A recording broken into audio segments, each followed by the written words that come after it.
السلام عليكم كبجمتوتا هردفتوتا كينيا هندي كيسن فيا أكتاتن أبديدان قبا غير فيديو هاراو براتي بغنغان دفتن اسني جتشا فيديو هرا كان كيستي واي غازي البي في بلاهاتو ندبنا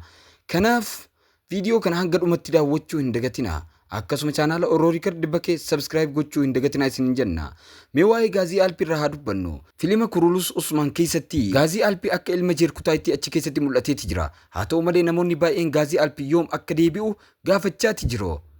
maddoota seenaa keessatti namni maqaan isaa gaazii alpi jedhamu akka hin kaafamne yaadadda yookaan beeka jeerkutaay fi gaazii alpi lamaan isaaniiyyuu taphoota yookaan aktoroota asoosamaatii seenaa hin qaban kanas ta'ee sana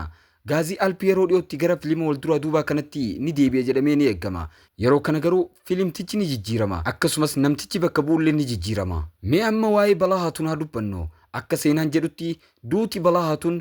bara 1324 kanaafuu erga isheen duute tilmaamaan waggaan 3 darbeera jechuudha kanaafuu Balahaatuun gara filima waldura duubaa kanatti deebi'uun isii hin danda'amu kanumaan wal qabatee waa'een Balahaatuun filima yeroo darbee keessatti Haliimeen dursoon gara qabrii haadha ishee geessitee